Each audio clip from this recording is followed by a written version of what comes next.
இது பாருங்க, இது பரங்கிக்காய். எங்கள் ஊரில் நாங்கள் இதை பரங்கிக்கான்னு சொல்லுவோம். நிறைய பேர் இதை எல்லோ பம்கின் அல்லது மஞ்சள் பூசணிக்காய், எல்லோ பூசணிக்காய் அப்படிங்கிறாங்க. பட் எங்கள் ஊரை பொறுத்த வரைக்கும் இது பரங்கிக்காய். பூசணிக்காய்ங்கிறது வேறு, திருஷ்டிக்கு உடைக்கிற அதுங்கிறது வேறு. பட் இது நாங்கள் வந்து சொல்கிறது வந்து பம்கின் பரங்கிக்கான்னு சொல்லுவோம். இந்த பரங்கிக்காய் வச்சு ரொம்ப வித்தியாசமான ரெசிபி ஒன்று, நல்ல ஹெல்த்தியான ரெசிபி ஒன்று பண்ணலாம். வாங்க என்ன பண்ணலாம் அப்படிங்கிறது நம்ம வீடியோக்குள்ளே போய் பார்க்கலாம். வாங்க.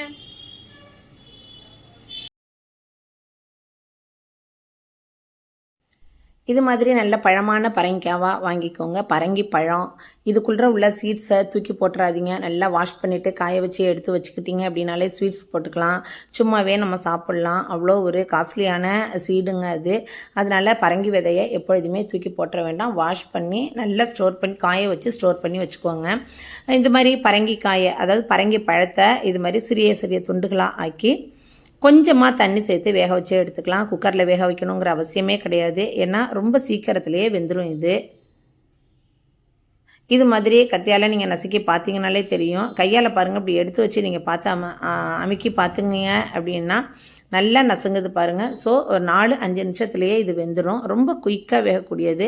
இது மாதிரி பரங்கிக்காய் வந்து சில பேருக்கு, அதாவது வயசானவங்க அப்போ உள்ளவங்கலாம் சாப்பிடுவாங்க. இந்தமாரி நாட்டு காய்கறிகள் வந்து குழம்புல சாம்பார்லையோ புளிக்குழம்போ போட்டு வச்சு சாப்பிடுவாங்க. பட் பசங்க வந்து இதெல்லாம் எடுத்துக்க மாட்டேங்கிறாங்க. அதனால தான் இது மாதிரி வித்தியாசமாக நம்ம செய்ய வேண்டியது இருக்குது.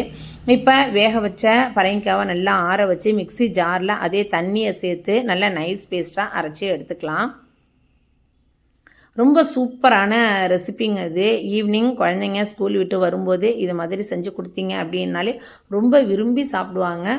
ரொம்ப வித்தியாசமாகவும் இருக்கும். பாருங்கள், இந்த கன்சிஸ்டன்சியில் இருக்குது. சுத்தமாக இது எல்லாத்தையுமே நல்லா வழித்து எடுத்துக்கோங்க. இது வந்து பரங்கிக்காவில் பண்ணினது தான் அப்படின்னு நீங்கள் சொன்னால் தான் தெரியுமே தவிர்த்து வெளியில் யாருக்குமே தெரியாது. இது என்ன ஸ்வீட்டுன்னு தான் கேட்பாங்க. ஸோ நீங்கள் சொன்னால் மட்டும்தான் பரங்கிக்காயில் பண்ணது அப்படிங்கிறது தெரியும். இப்போ ஸ்டவ் ஆன் பண்ணி ஒரு பேன் வச்சு அதில் இந்த அரைச்ச பரங்கிக்காய் விழுத இதில் சேர்த்துக்கலாம். மிக்ஸி ஜாரையும் கொஞ்சம் அலசி 1/2 டம்ளர் தண்ணி விட்டு அலசி அதை சேர்த்து கொதிக்க விடுங்க. நல்லா கொதிக்கட்டும். ஒரு நிமிஷம் கொதிச்சா போதுங்க. ரொம்ப நேரம் கொதிக்க விடணுங்கிற அவசியமும் கிடையாது. இந்த டைமில் இந்த ரெசிபிக்கு தேவையான அளவுக்கு உப்பு சேர்த்துக்கோங்க. அதோட ஒரு ஸ்பூன் ஏலக்காய் பொடியும் சேர்த்துக்கோங்க.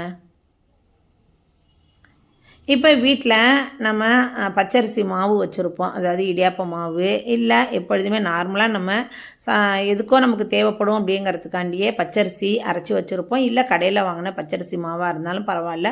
1 கப் அளவுக்கு எடுத்து இதில் சேர்த்து நல்லா கைவிடாமல் கட்டி தட்டாமல் கிளறுங்க. கலரை பார்க்குறதுக்கே பயங்கர அட்ராக்ஷனாக இருக்குங்க. செம்மையாக இருக்கும். கண்டிப்பாக ட்ரை பண்ணுங்கள். வீடியோவை ஸ்கிப் பண்ணாமல் ஃபுல்லாக பாருங்கள். நிறைய விஷயங்கள் சொல்லியிருக்கேன். நீங்கள் வீடியோவை புதுசாக பார்க்குறீங்க அப்படின்னா சப்ஸ்கிரைப் பண்ணிவிட்டு பாருங்கள். உங்கள் ஃப்ரெண்ட்ஸ் அண்ட் ரிலேட்டிவ்ஸ்க்கு நிறைய ஷேர் பண்ணுங்கள். இந்த டைமில் சும்மா ஒரே ஸ்பூன் அளவுக்கு நெய் போட்டுக்கோங்க. இது ஆப்ஷனல் தான். போட்டால் போட்டுக்கலாம், இல்லைன்னா தேவையில்லைன்னா விட்டுடலாம். அவ்வளோதான்.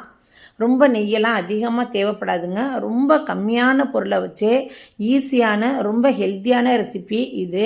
பரங்கிக்கான்னு பார்த்தீங்கன்னா ஒரு கீத்து 10 ரூபா தான் இருக்கும். அதை வாங்கி வீட்டில் பச்சரிசி மாவு இருந்துச்சுன்னா அதை வச்சு டக்குன்னு செஞ்சு முடிச்சிடலாம். 10 நிமிஷத்தில் ரெடி பண்ணிடலாம் இந்த ரெசிபி. இப்போ இது ரொம்ப நேரம் உங்களுக்கு வந்து வேக வைக்கணும் அப்படிங்கிற அவசியம் கிடையாது.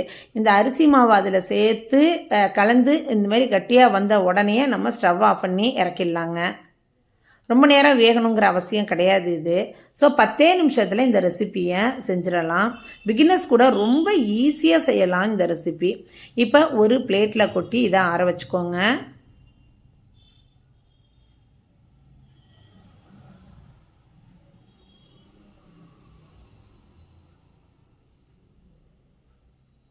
ஏதாவது கட்டிகள் இருந்துச்சுன்னா கையால் கொஞ்சம் கலந்து விடுங்க. இப்போ நான் இதை வேறு பாத்திரத்துக்கு, குழியான பாத்திரத்துக்கு மாற்றிக்கிறேன்.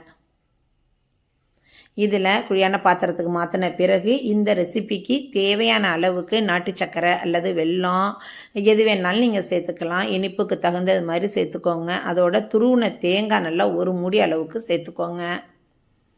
சேர்த்து நல்லா கையால் கலந்து விடுங்க.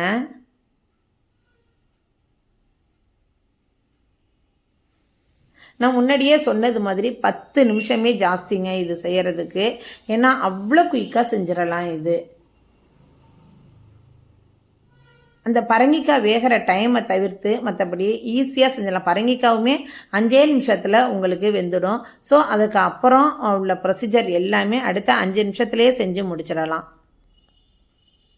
இது மாதிரி எல்லாத்தையும் நல்லா கையால் கலந்து விட்ட பிறகு பணியாரக்கல் இருந்துச்சுன்னா பணியாரக்கல் போட்டுக்கோங்க. போட்டுக்கிட்டு இதில் கொஞ்சமாக நெய் விட்டுக்கோங்க. அப்படி இல்லைன்னா தேங்காய் எண்ணெய் விட்டுக்கோங்க. நெய் ஃப்ளேவர் உங்களுக்கு பிடிக்கல அப்படின்னா தேங்காய் எண்ணெய் சேர்த்துக்கோங்க. ரொம்ப நெய் சேர்க்கணும் அப்படிங்கிற அவசியமே கிடையாதுங்க. பாருங்கள், நான் ரொம்ப குட்டியான ஸ்பூன் தான் வச்சுருக்கேன். அதில் கொஞ்சோண்டு தான் நான் தடவுறேன். நான் ஜஸ்ட்டு ஒரு வாசனைக்காண்டி தான் இதை நான் தடவுறேன். அதனால் நெய் தேவைப்பட்டால் சேர்த்துக்கோங்க. நெய் சேர்த்தா நல்லா ஹெல்த்தியாக சூப்பராக இருக்கும். குழந்தைங்களுக்கு கொடுக்குற நீங்கள் தாராளமாக நெய் விட்டு கொடுங்க. என்னோடய வீடியோஸ் எல்லாமே ரெகுலராக பாருங்கள். இப்போ பாருங்கள், நம்ம கலந்து வச்சதை கையில் கொஞ்சம் எண்ணெயோ நெய்யோ தடவி சிறு சிறு உருண்டைகளாக முதல்ல உருட்டி எடுத்து வச்சுக்கோங்க. எல்லாத்தையும் உருட்டி வச்ச பிறகு பணியாரக்கல்லில் சேர்க்கலாம். இது மாதிரி எல்லா உருண்டைகளையுமே உருட்டி எடுத்து வச்சுக்கலாம். என்னோடய வீடியோஸ் உங்கள் எல்லாருக்குமே பிடிச்சிருந்துச்சு அப்படின்னா மறக்காமல் கமெண்ட் பண்ணுங்கள். புதுசாக நீங்கள் பார்க்குறீங்க அப்படின்னா சாந்தி சாண்டல் வ்ளாக்ஸை சப்ஸ்கிரைப் பண்ணிக்கோங்க. உங்கள் ஃப்ரெண்ட்ஸ் அண்ட் ரிலேட்டிவ்ஸ்க்கு நிறைய ஷேர் பண்ணி உங்களோட சப்போர்ட்டை எனக்கு அவசியம் கொடுங்க. இது மாதிரி அனைத்து உருண்டைகளையுமே இந்த பணியார கல்லில் நம்ம சேர்த்துக்கலாம்.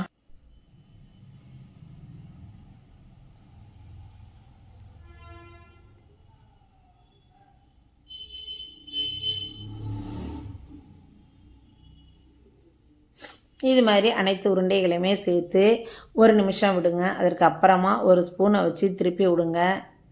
சூப்பராக நல்லா அழகாக திரும்பிடும். நீங்கள் பயப்படவே வேண்டாம். அது திருப்பி விடுற வீடியோவை தான் நான் எடுக்கிறதுக்கு மிஸ் பண்ணிட்டேன். மற்றபடி ஈஸியாக அதை திருப்பி விட்டுக்கலாம். தேவைப்பட்டால் நீங்கள் தேங்காய் எண்ணெயோ அல்லது நெய்யோ சேர்த்துக்கோங்க. நல்லெண்ணெய் சேர்க்க வேண்டாம். அவ்வளோ டக்கரான பரங்கிக்காய் பணியாரம் 10 நிமிஷத்தில் ரெடி ஆகிடுச்சு பாருங்கள். இதை ஈவினிங் ஸ்கூல் விட்டு வர்ற குழந்தைங்களாக இருக்கட்டும், இல்லை ஆஃபீஸ் போயிட்டு வர்ற உங்கள் வீட்டில் உள்ள பெரியவங்க, உங்கள் ஹஸ்பண்டு, அண்ணன், தம்பி, யாருக்கு வேணாலும், அம்மா அப்பா யாருக்கு வேணாலும் கொடுங்க. ரொம்ப விரும்பி சாப்பிடுவாங்க. வெளியில் பார்க்குறப்ப கோல்டன் ப்ரௌன் கலருக்கும் உள்ளுக்குள்ள அவ்வளோ சாஃப்டாக அப்படியே வாயில் வச்ச உடனேயே கரைஞ்சி போயிடுங்க. தொண்டையில் அப்படியே இறங்குறதே தெரியாது. அந்த அளவுக்கு கரைஞ்சி போகக்கூடிய இந்த பரங்கிக்காய் பணியாரம் கண்டிப்பாக மஸ்ட்டு ட்ரைங்க.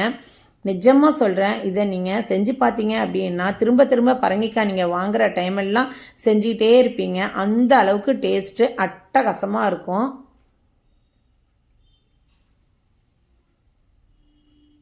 கண்டிப்பாக இந்த வீடியோவை சேவ் பண்ணி வச்சு செஞ்சு பார்த்துட்டு எப்படி இருந்துச்சு அப்படிங்கிறத மறக்காமல் நம்ம சேனலுக்கு கமெண்ட் பண்ணுங்கள். இதே மாதிரி உங்களுக்கு வேறு என்ன ரெசிபி தேவைப்படுது அப்படிங்கிறதையும் எனக்கு கமெண்ட்டில் சொல்லுங்கள். கண்டிப்பாக இந்த வீடியோவை வைரலாக்குங்க. ஓகேவா?